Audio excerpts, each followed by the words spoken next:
How are you? I'm fine. So you can't talk about what? No. Don't do that. How are you, president of the X? No, please just don't do that as well.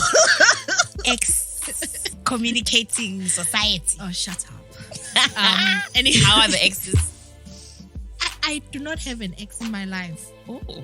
Yeah, I don't. May the records reflect. I don't. I dare anyone to come and say that they're my ex. I don't have any exes. That is serious. I'm serious. I don't. Not even one. Not even. Oh, shut up.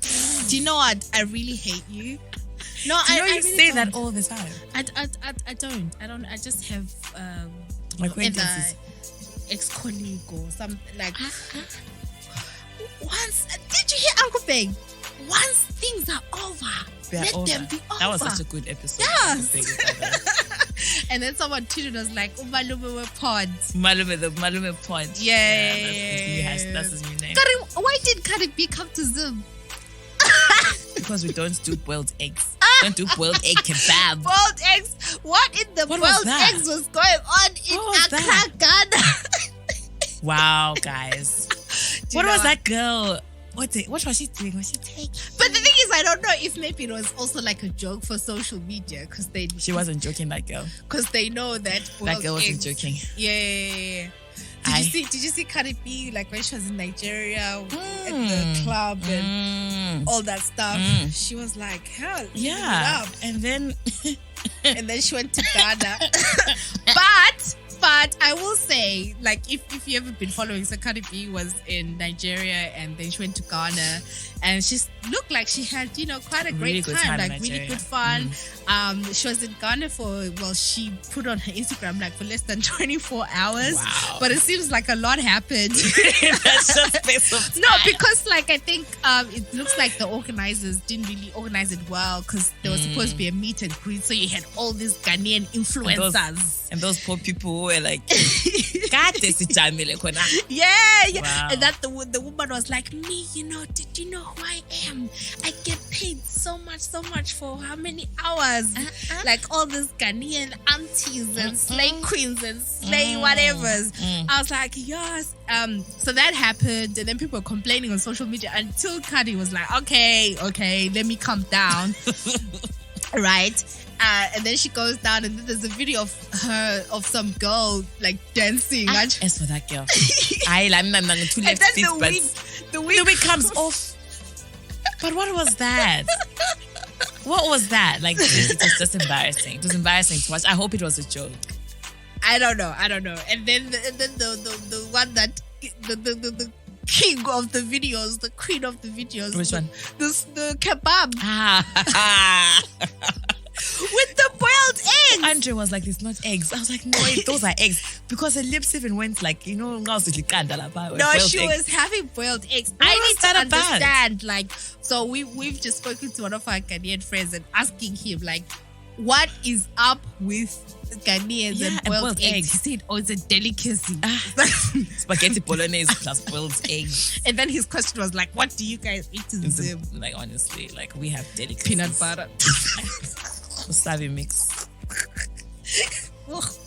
Listen, we've got good food in Zim, man. We do. What? Food. What? We have. What? Just the traditional food. It's try. I think we have good seasonal foods. Yes. Right? Like umkanga. Right? It's jeza. When is jeza? Jeza is like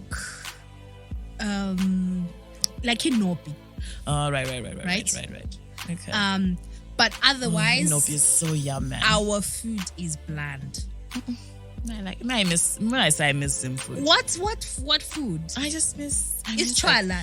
I miss the oxtail. Which we don't. I know you say that we have that here, but it's different. It's different, the food that we have home. But what do you mean? I'm trying to understand what food is like you. Yeah, just even the seasonal things. You're right. So if you think about things like mchangela, Mvio.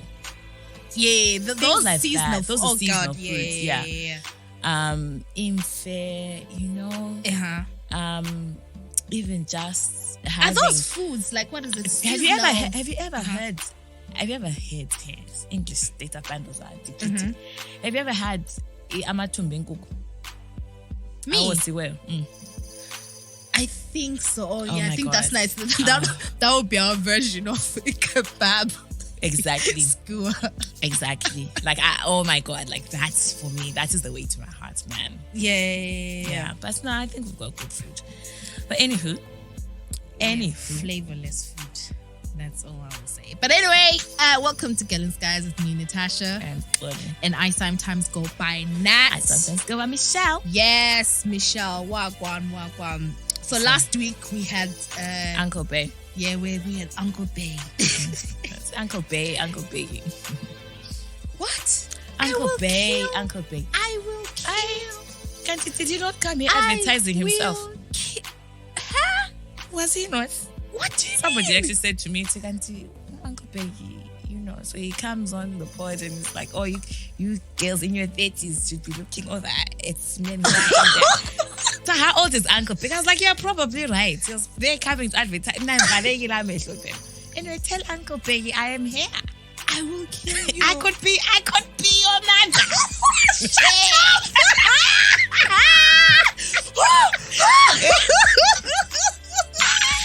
uyadlala wena kunomsebenzi shem. Yeah, ubuya lapho uzomnikeza itiyo ngithi yay. Oh my God, can you imagine? No, but listen, we are at that age that probably people my age people your age are what? Because people our age, excuse me. You guys. What do you mean? Your cohort. What do you mean? Here we go again. This is Natasha's amusing. I remember you were trying exclusive criteria. You were trying to. You always tried to put me like with your group. You are. No, I don't understand. I'm not. You are. I'm not. Check, your birthday is 31 January. Sorry. My birthday is 13 January. Why do you neglect the year? I turn 1 year. I'll be 1 year older than you. Are you okay in your mind? How will you be 1 year older than me? Okay. Sissy, when I'm 18. Don't try it. Don't try it on this podcast. I need to invest in the editing software. We're just 1 year apart. It's What? okay anyway. You are not a year older than me. Actually, because you're born on the 13th, you are 3+ years. You're such a cloud. You are 3+ You're a years cloud. Seriously. older than me. Anyway. No. So we had a really, really, really, really good episode last week. Just some comments. One from at Lovechild ZW, and he was like, listening to Girl Skies, driving to work. No, Adi, he. Oh, he. Listening to Girl Skies, driving to work. Fam, if my dad had a whole relationship and my mama didn't know, I'm not keeping that to myself. What we will not do is protect cheaters for the sake of conserving the marriage. I will let my mom make that decision. And then he went on to say, the point that I thought was good. So I keep quiet. Mom innocently comes back home and gets exposed to disease because I decided to stick to my role as a child. There's absolutely no justification for cheating. He needs to respect his wife and mom. And then, let me see. It was quite interesting. At Nakai Mutambo was like, what did she say? I would urge him to tell her himself. Being caught between parents is a whole lot of work that I choose to stay out of. I'm not about to litigate or play therapist between my parents. What else? Another one that I thought was interesting. Let's see. Okay, at Babo 04, just quoted Uncle Bay is like, oh, now it's resistance. I saw that. I stand. And then at Raids for War, was like, Uyaz umalume is right. Ngeke lihlale apart and expect monogamy from either party. Please note that the woman might just be discreet, but ngeke uhlale umnyaka lihlekisana efonini. Wow. Yeah. Wow. No, it was a really good episode. Yeah. And glad that you guys enjoyed it too. Yeah. So we I don't know. So Uncle Big was asking me, are you guys doing a Christmas special? I was like, you want to come back on, don't you? Oh, You want to come back on.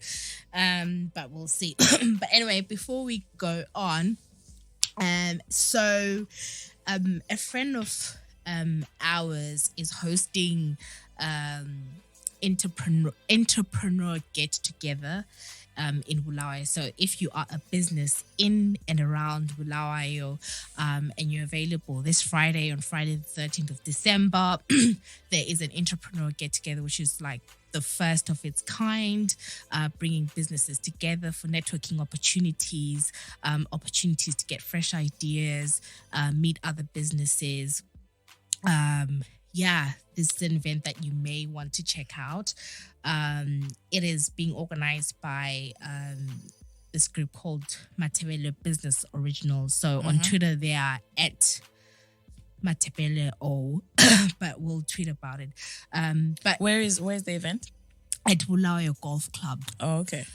From 2 p.m. So if you are in Bulawayo or around or can make your way there. Also, even if you're not at home, but you've got like a business, you can get someone to represent your business there.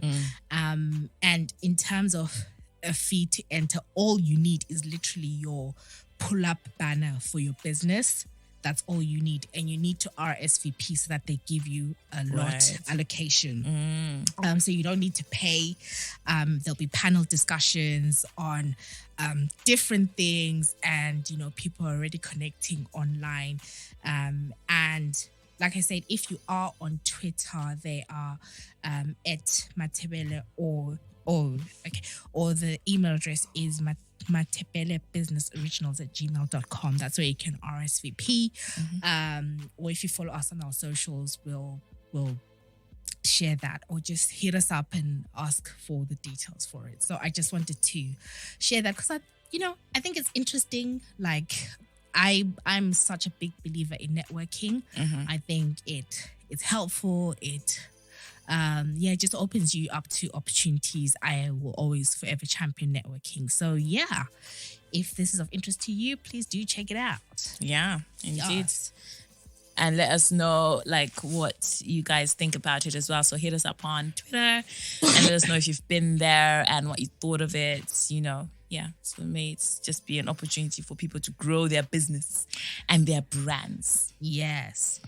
Okay, so congratulations to Xolie.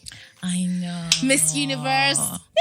Wow. Miss South Africa. Amazing. Yeah. What a year for Black excellence. Do you see the Miss Teen something? So there's 4 categories, different Miss, and they're all Black. I forgot. I think I saw Kenya Moore tweeting it or something like that. Yeah. So it's so interesting that this actually happened this week. Yeah. So Xolie one. What a beautiful name. Xolie. Xolie Bini. What does it mean? No idea. Is it Xhosa? No idea. Okay. Guys, tell us. I always look at names. Oh. But 9 months later. Shut up. Okay. No, just Xolie. Interesting name. All right. So Xolie won, and I mean, she's beautiful. She's a beautiful dark-skinned girl, short hair, just absolutely beautiful. She is poised, intelligent, well-spoken. Exactly. And for me, I'll be honest, I just I only kind of got into the hype when she won. I wasn't really following the whole sort of Miss Universe thing. But I just got into it there. And for me, just seeing a Black woman just being celebrated and just getting that is just always so special to me. It actually reminded me, it evoked the same emotions that I had when Lupita Nyong'o won her award, and she was wearing that blue doll dress, and she went and she accepted the award. And for me, like, the imageries were just the same. And it's interesting because we had been talking about for quite a while now. Spoken to you about, okay, we really want to talk about colorism, right? About what that means, about, I guess, what my feelings are about it, and to have a discussion on it. And one of the things that kind of was like driving us to talk about it was a week or 2 weeks ago, there was a video of a lady in a looked like a tub. Yes. Kneeling, like not kneeling, she was on all fours, wasn't she? Yeah. And she was it looked bleaching. Yeah. Yeah. And she was bleaching, and understandably it caused like a lot of conversation online. I mean, I don't know where this woman was, where in the world, but I kind of got the sense that people were speculating that it was somewhere in West Africa because of the lady who was doing the bleaching and her accent. And we know that bleaching is sort of prevalent there. And it kind of got me thinking, like, just about, I guess, me, just sort of how I feel about the topic of colorism. Okay, first of all, what is colorism? To me, like, colorism is the preferential treatment of people with lighter skin, and it's normally perpetuated by people in the same race. So, like, black people being colorist to other black people because they have a darker shade, or even Asians, because we know that, in Asian culture, like, skin tone and bleaching and all that stuff are a thing, and for me, as someone who is dark skinned, right, it's been an interesting journey for me, because I was kind of reflecting on, I guess, when I was growing up, I knew that I was dark, but what I will say is I never, in terms of like at home, I never felt like it was a bad thing. I never, felt that I was treated any less because I'm dark. I will say that most of my family are probably lighter than me, because I grew up with my mom's side. They're a bit more fairer. The only sort of time that I distinctly remember like feeling the brunt of it, and actually like it almost questioning me. So I kind of always grew up with, like at home, it'll be like, if you're describing someone, right, they'll be like, or uwomvu, or this, and all those like descriptions were normally like will conjure up, an idea that somebody is beautiful, right? If you're to describe somebody and say umnyama, it never like, ngazana umnyama, like or like dark skinned. It, in my mind anyway, it never conjured up like somebody who was beautiful. So I distinctly remember one time, so sort of like fast forward when I was older, and I was home, I was in Zim, and I happened to be on, I guess, kind of like a double date, right? With this other, so me and the person I was with, and the other person and his girl, right? These are people that I'd gone to school with. And I distinctly remember, that thing that couples do where they like gossip or like, talk amongst themselves, and they'll be thinking that the people across the table cannot hear them, right? So basically, I remember this guy like saying to his girl, but she's so dark, right? And I remember because I was in Zim, but I'd come from the UK visiting. And I remember that disoriented me, right? Like so much. Because first of all, I was like, whoa, like can he not hear that I can hear? And I was just like, okay, like, what does this have to do with anything? Is it a case of saying, but she's coming from the UK, how come she's still dark? Or why is my friend with this girl? Because she's dark. And I remember at the time taking it up with the person I was with, right? But for me, the person I was with didn't really react or kind of stand up to the other person in the way that I would have wanted them to. And I think at that time, I just didn't feel, I just left it alone. Whereas now, I probably would have tackled it, but it kind of stayed with me, right? So in my mind, in that scenario, I was like thinking, okay, so, this girl, the other person that with, she's more beautiful than I am, right? And it's just, I share that story to kind of say that for a long time, it had always been a thing, like, Uti, you just accept that, okay, I'm not for everyone. People are not necessarily going to think I'm beautiful. The standard of beauty is lighter skin, and you internalize that yourself, right?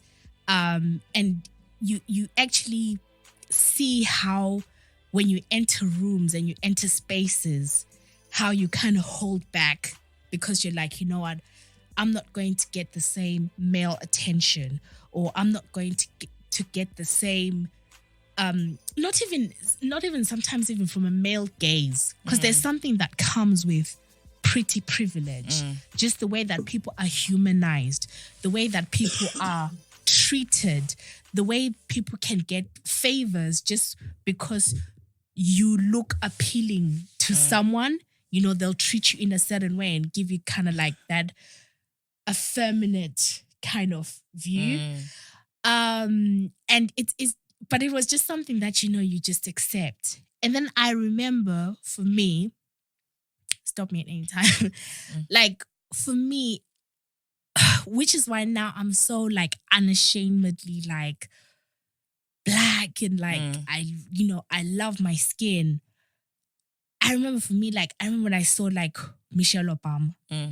I will say like Michelle Obama is definitely one person that I remember. Like just the image of her did something to me. I remember at the time, like I was like was 2007, whatever.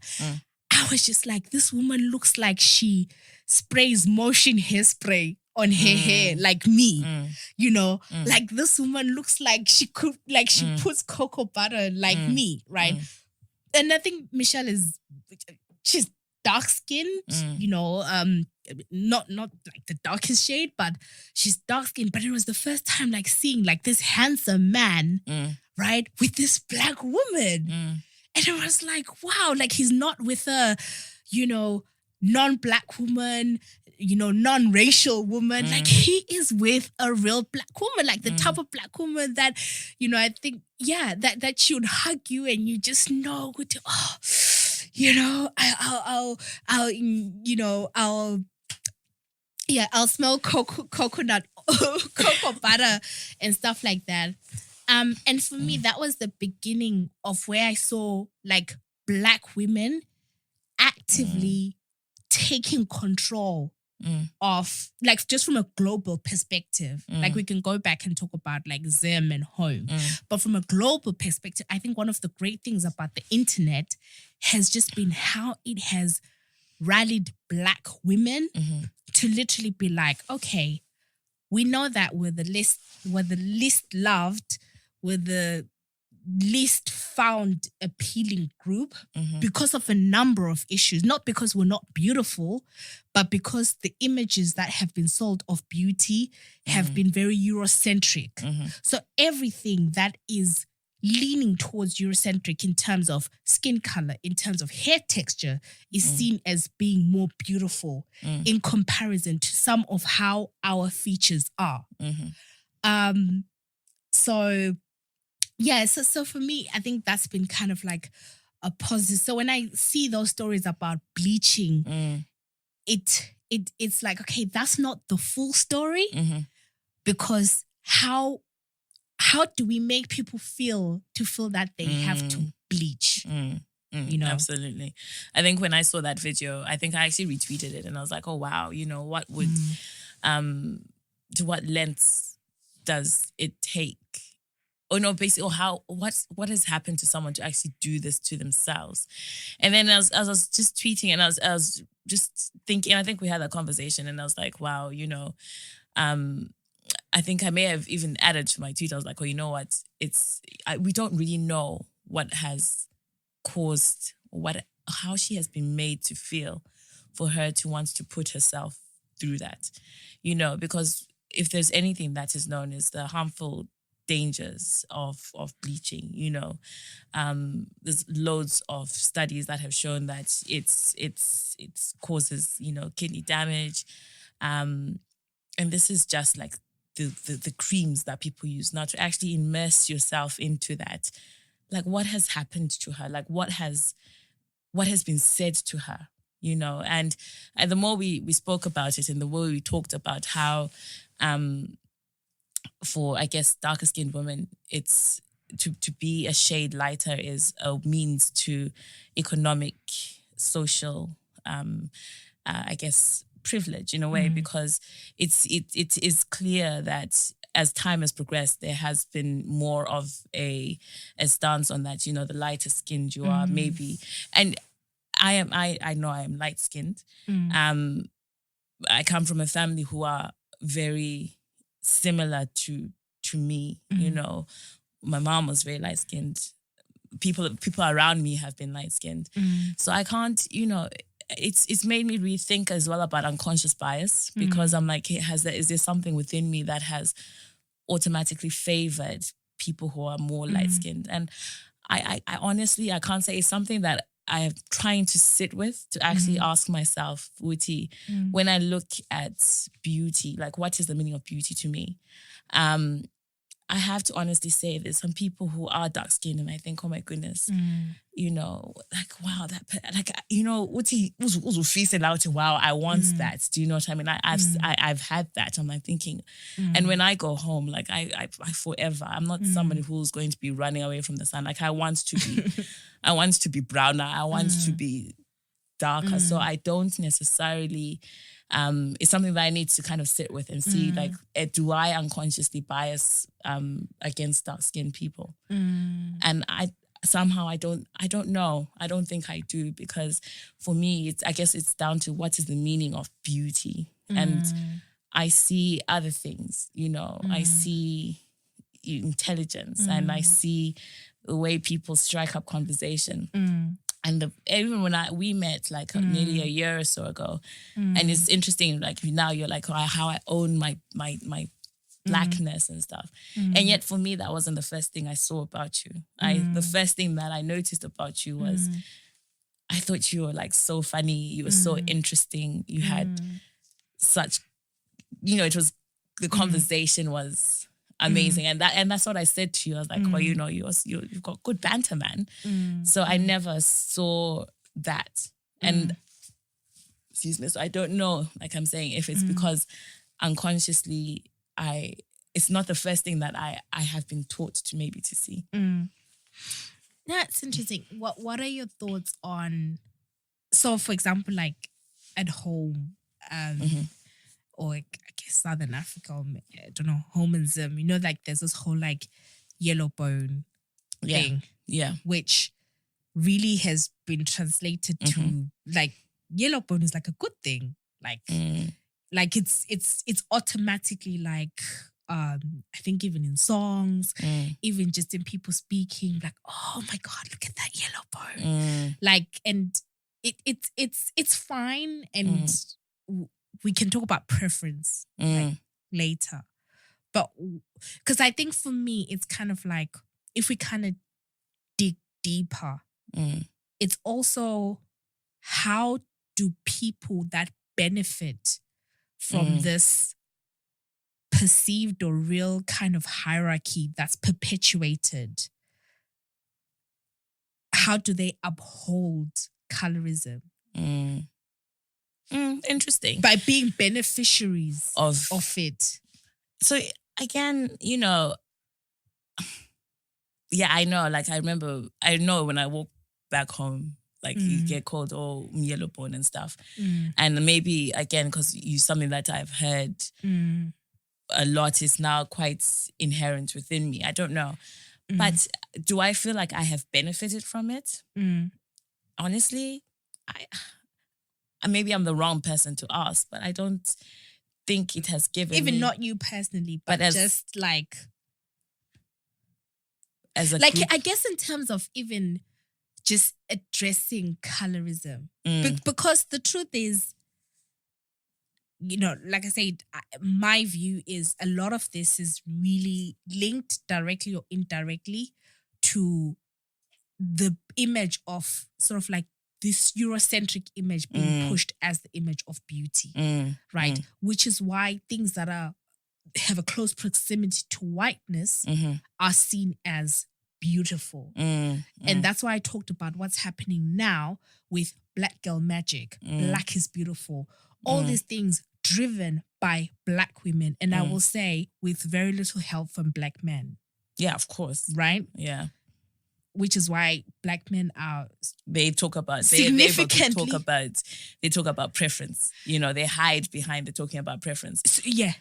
You know, like, or, you know, they're like, oh, you know, we are allowed to like what we like and stuff. But at the same time, these are the same people who do not actually uphold, you know, Black women or darker skinned women. Yeah. You know what I mean? So when they say, oh, you know, I like light skinned women, or turn around and say, oh, you know, you're pretty for a dark-skinned girl. Like, what exactly does that mean? Yeah. And when we talk about preference, right, like you said, people hide behind preference. Listen, there is like, so this conversation is just really about, if you think about it, we're talking about, when we talk about colorism, it's also about who is the recipient of, you know, kindness, who is the recipient of just being treated delicately, right? And for the most part, even if you look Kudala, you know, there are people who've been called up about their tweets that have been colorist or against dark-skinned women.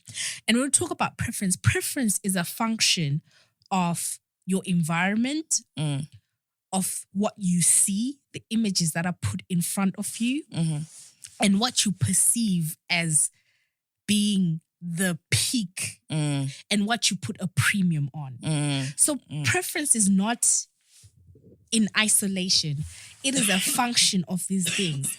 So I remember I was having a conversation with some people because we saw like this picture of these Zim guys. I don't know if I shared it with you, but like some time back or whatever, right? And they're all with partners who are not Black, like all of them. So they're white or they're not dark-skinned? Yeah, like white, like non-racial, whatever. And like, it was just an image that was just very interesting to me. Like, okay, because probably all of them would say, "Oh, that's my that's my preference or whatever," right? But when you interrogate that, you're like, this is very interesting. So I think sometimes, yeah, I agree. Like, I think the preference is hiding behind the finger. Hiding behind. But it was interesting whilst I was reading on like colorism and stuff and like the roots of it. Obviously, it's like the child of basically colonialism, imperialism as time has progressed. Is that we see, so that's it's deeply rooted in our past. So just as you're saying, Oti, the images that we view and what we have been told, it all lies back in, you know, down to the slave trade, you know. And then I was thinking about it more in regards to South Africa. So if you think about just South Africa, and I wonder if there is more of colorism or, you know, if more issues there, because if you think about apartheid and how, you know, people were just like Black or white, and then there's obviously people who not like slave trade was different because people who were light-skinned were kind of treated differently.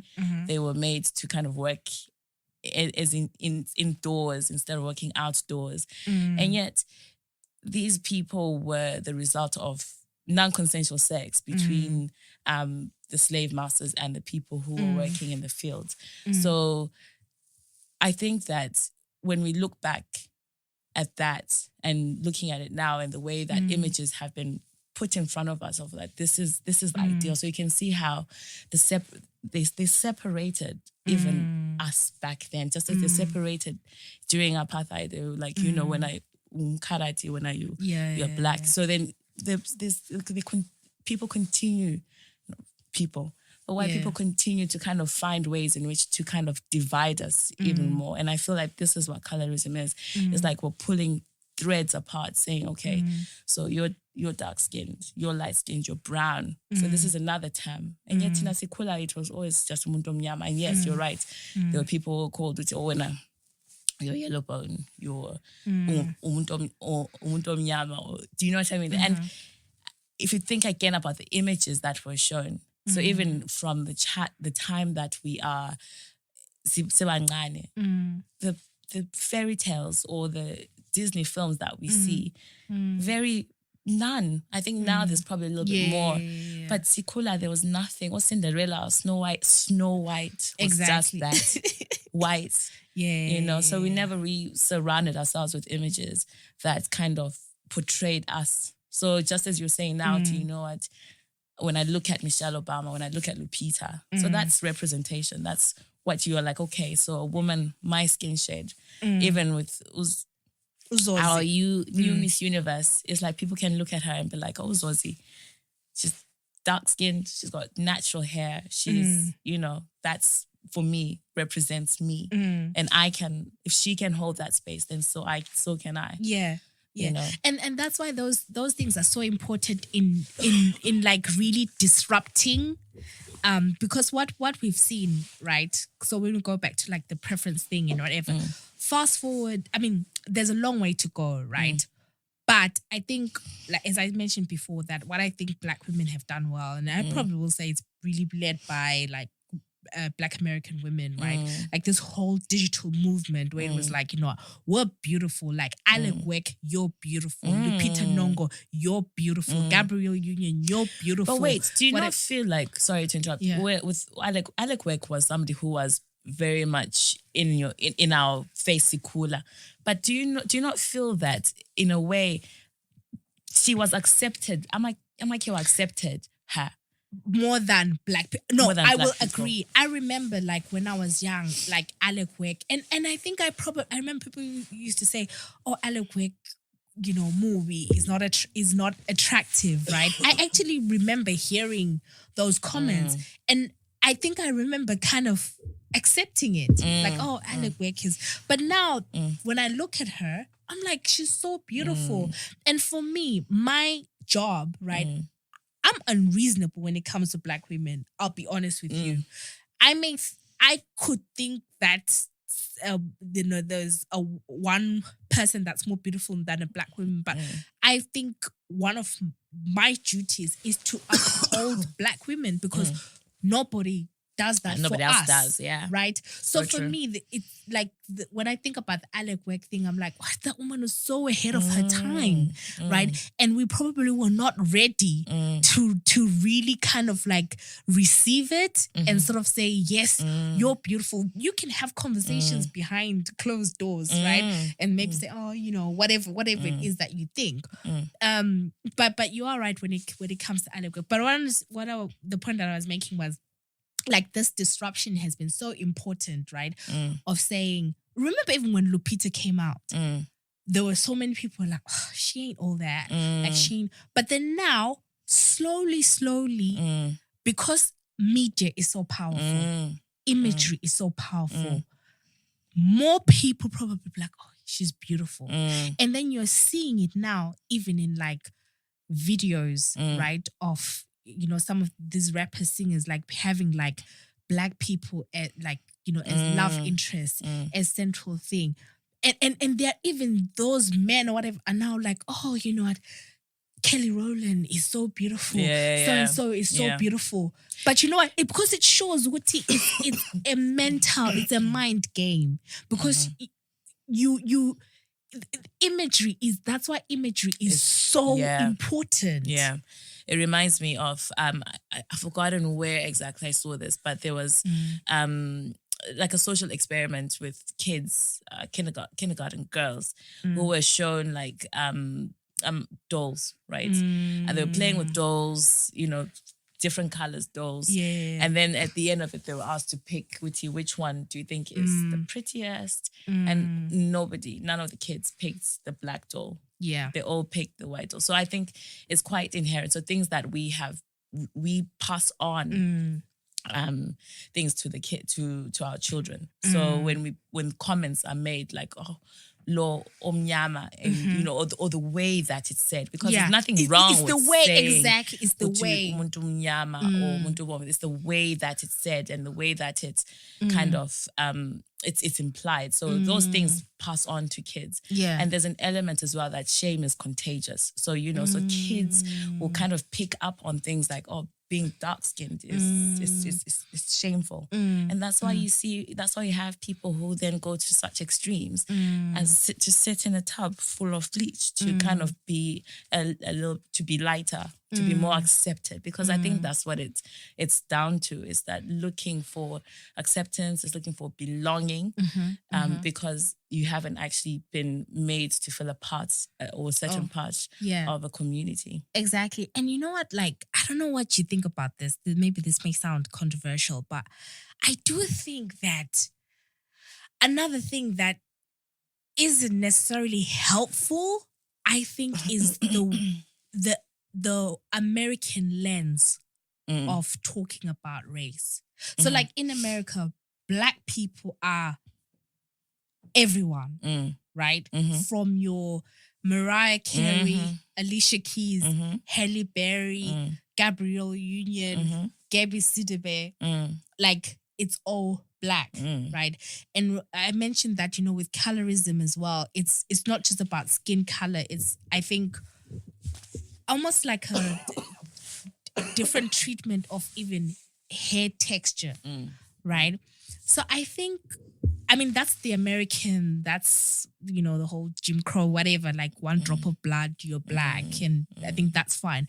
But I don't think the rest of the world should adopt that because I just think, imagine a Black girl, right, with proper coarse 4C hair, like Zozie, right? Being like the standard of beauty, like being Black is you're in the same class with Mariah Carey or same class with Halle Berry, who are biracial, right? And they're like, oh, you're all Black girls, right? It's not the same. It's not the same. And I just think, what does that do to the psyche? Because if you look back like a few years ago, they'll be like, oh, the most beautiful African Americans. And you'll be like, Alicia Keys, Halle Berry. And you're like how? Oh, you're like, but most of these people are biracial. So I think maybe the people outside of America, we need to be like, okay, that's an American concept. They can deal with it. That's fine. What's important is maybe to celebrate, like, okay, that there's different shades. It reminds me of, I love New York. Tiffany Pollard. Oh, okay. She's a reality star. I don't know what show. I love new shows on Flavor Flav. Oh, yeah. I don't know. She was going back and forth with someone. I forget what reality show. The woman was being colorist, whatever. And then she was like, if you're gonna stand in blackness, you gotta stand in all shades of it. I was like, Tiffany. So I think, Oguti, that to me, like, is kind of like not necessarily... Oh, yeah. Have you seen it? Yeah.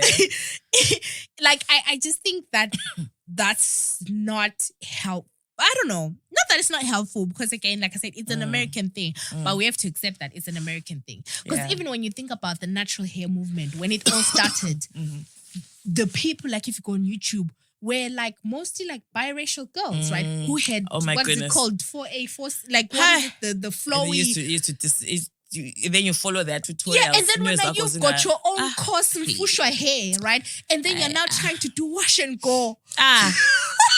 Never in life. And the thing is, they used to get most of the campaigns, most of the money. Like they grew the natural hair movement, but then it was like there was no nuance about it. I think that's my thing. I'm not against. People should celebrate their different type. Yeah. God has given me blackness, so I'm going to celebrate that. It's by no means saying that other people shouldn't sort of celebrate themselves. So I'm always going to champion me, my people, what I look like. For sure. But it's interesting as well, like the attractiveness halo. Have you ever heard of that? Whereby basically it's, they call it like, they say it's judgment on beauty that falls onto judgment about other characteristics such as moral worth and intelligence. So basically, if you are lighter, you're automatically assumed to be more intelligent. A premium is put on you. Exactly. And whereas if you're darker skinned, then you're like, that's what they was in Kuluma. And it's just like, wow, so this is like an actual thing. But how do you, what are your thoughts on that? I mean, it's a thing. It's the whole pretty privilege thing that we're talking about. And I don't think it's something that we'll get rid of, right? Yeah. I mean, listen, I know we talked about preference and talked about how some people hide behind it. But again, beauty is really in the eye of the beholder. Yeah. But I think I think there's this thing about just disrupting through imagery, right? It's not about forcing people to be like, no, this is beautiful. No, it's just about, I know, I was listening to, what is it? I think on 3 shows, they always say, oh, girls hype each other. But you know what? Because nobody else does. Yeah. No one else is gonna. And I think it's okay. Like, if I'm gonna be like, yes, sis, yes, slay us. We can't breathe. Even though you're fully breathing. Yeah. But you know what? If I'm gonna make you feel good, like that's good. But pretty privilege is always a thing. Like, yeah, for sure. I think as well, like, what I have found is I've heard like guys, some guys who you're like, oh, some guys you're like, oh, that guy is, he's nice. You're thinking, oh, what do we have talking stage? And then Uzwe, like, so he's saying, oh, you know what, my type, I like dark skinned girls, you're like, okay, well, that's will they be meaning it? Yeah. For sure. Or you think that they're just, oh my God. Sometimes they want to sound woke. No, like I know guys who like, send them my way. I will send them. I will send them. They're a little bit, it's just when you're in the same age group as me, they're younger men. God. Oh my God. But yeah, no, I've heard that. So also, I guess, pretty privilege, as you call it, but we all have our own issues, I suppose, in essence. Like I'm saying to you, like, oh, I know guys who, some guys, fine ass guys, and you're like, oh, look at me. And they're like, no. We want someone, But it's not as many though. You think so? No. I mean, listen, you can tell me, but I don't think it's as many. You think people just prefer? No, I mean, listen, people. I think, like I'm saying, things are changing. Like it's not all a bad story. Like I am, like, what a time to be alive. What a time to be a dark-skinned woman. What a time to be a black woman. Like I feel so, like, you don't understand. Like I'm like, even like with Beyonce, brown skin girl, I'm like, I feel so affirmed. I feel so beautiful. I could not care less what somebody else thinks, right? Like, yeah, I hear you. But I want to acknowledge that if it were just me on my own, except for me knowing, I'd like I'm in Christ and fortifying myself for belonging. But I want to acknowledge that it has been a function of seeing these images. If this were 15 years or so ago, I may not think so. I agree. Do you know what I mean? I agree. I think, regardless of your, what color, brown, dark, light skin, I think there's something about you affirming yourself constantly. Because I think the danger is just as if you're waiting for someone to come in and say, oh, you know what, you are. And I think this is where the change needs to come in.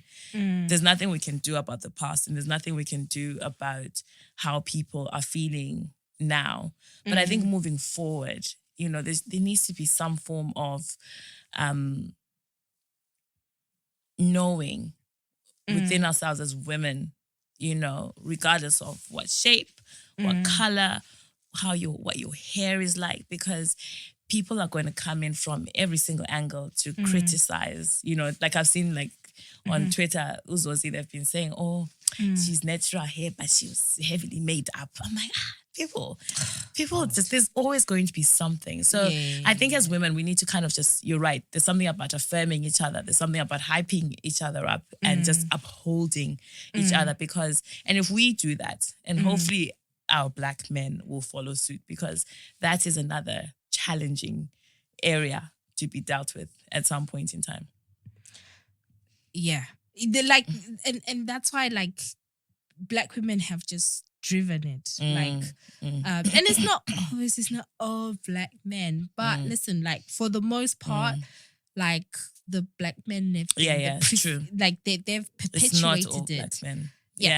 Obviously it's not, but I think sometimes, I don't know who I was watching who was saying what, like who he loves is a political decision. Like he feels it's a political decision. He feels that, you know, it is his duty to like affirm, you know, the Black women, and to have like a strong Black family. And I think to get away with the whole move to almost like this erasure of Blackness through, anyway, this is another topic altogether. But but just erasing the Black family through trying to do interesting conversation. Yeah. A Yellowbone. Positive affirmation all the way. Yeah. So we're about to wrap up. Yeah, let's wrap up. Oh my goodness. So shout out to my new neighbor upstairs who's a singer. Can we play one of her songs? What's her name? Yama. What? IYAMAH. Sorry, IYAMAH. Let's Let's hope she's on Spotify. On Spotify.